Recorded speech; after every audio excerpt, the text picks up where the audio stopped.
बच्चों, आज हम बात करेंगे सूरदास के पद की, जो आपके पाठ्यक्रम में है। उसकी पंक्ति है, हरि बिन अपनों का संसार। यानी कि विनय के पद जो सूरदास ने लिखा है, उससे लिखी हुई, उससे ली गई ये पंक्ति है, पद है, जिसमें सूरदास ने कृष्ण के प्रति अपनी भक्ति को प्रदर्शित किया है। पंक्तियां देखिए। हरि बिन अपनों को संसार, यानी भगवान कृष्ण के बिना मेरा कोई संसार, मेरी कोई दुनिया नहीं है। माया लोभ मोह है चाड़े। चाड़े मतलब बहुत ही प्रभावपूर्ण, बहुत ही ज्यादा दबाव देने वाला। जो माया मोह और लोभ है, हम दुनिया में जब रहते हैं तो हमारे इर्द गिर्द बहुत सारे लालच के रिश्ते होते हैं और रिश्तों का लालच भी होता है। माया मोह, पैसे, धन, संपत्ति, तो ये सारी जो चीजें हैं वो कवि कहते हैं कि वो बहुत ही प्रबल है, बहुत ही हावी है। काल नदी की धार, और ये सब इतना हावी है कि ये मृत्यु की तरह है। काल नदी की धार, यानी जो काल है, मृत्यु है, उसके नदी के धारा की तरह है। ज्यों जन संगति होती नाव में, रहती न परसे पार। और जिसमें बैठकर, जन मतलब लोग, इस काल रूपी नदी में जो नाव बह रही है, उसमें बैठकर जो लोग हैं, जो हम हैं, आप हैं, अपने जीवन को क्या कर रहे हैं?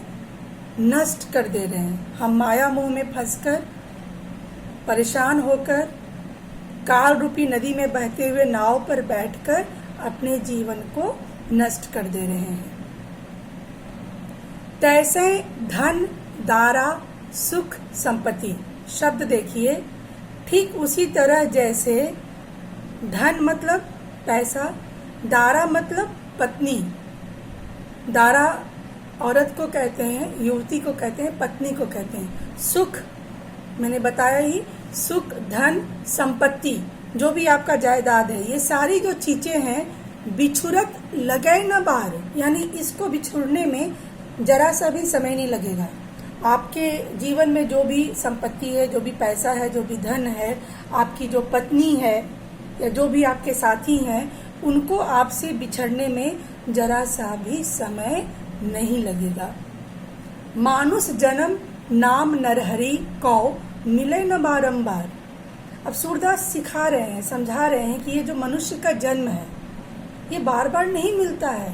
इसलिए क्या कीजिए? हरि का नाम जपिए, क्योंकि ये जो मनुष्य का जन्म है वो व्यक्ति को बार बार नहीं मिलता है।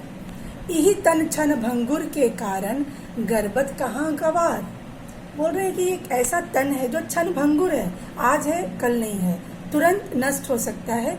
इसके कारण आप अपना जो समय है, जो ईश्वर की भक्ति है, उसको भूल रहे हैं, उसको छोड़ दे रहे हैं, तो आप बेवकूफ हैं।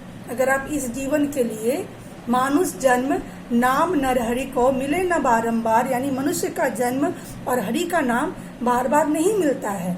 यही तन क्षण भंगुर के कारण, और आप इस क्षण भंगुर शरीर के कारण, जो कि कभी भी नष्ट हो सकता है, उसके कारण गर्भत कहाँ कवार, आप ये सारा कुछ गंवा रहे हैं। जैसे अंधी अंधकूप में गणत न खाल पनार। वो कह रहे हैं कि ये उसी तरह से है जिस तरह से कोई अंधा अंधेरे कुआं में भटकता रहता है और अपने जीवन को नष्ट कर देता है। वो खुद भी अंधा है, वो जिस कुएं में भटक रहा है वो कुआं भी अंधी है। तो इस तरह से क्या होता है कि वो अपने आप को समाप्त कर देता है। तैसे ही सूर बहुत उपदेशे सुनी सुनी गे कई बार। तो सूरदास कहते हैं कि मैं आज से नहीं बल्कि बार बार हर किसी को यही उपदेश देता हूँ कि आप अपने जीवन को ईश्वर की भक्ति में लगाइए, हरि के नाम में लगाइए और संसार से दूर हो जाइए। तो सूरदास कहते हैं कि मैं कैसे ही ठीक उसी तरह सूर बहुत उपदेश है, यानी सूरदास ने बहुत उपदेश दिया है। सुनी सुनी गए कै पार, और कितना बार लोगों को सुनाया है, समझाया है। क्या समझाया है? कि आप ईश्वर में, ईश्वर की भक्ति में अपने आप को लगाइए, क्योंकि हरि बिन अपनाओ को संसार, क्योंकि हरि के बिना हमारा कोई संसार, हमारा कोई दुनिया नहीं है। धन्यवाद।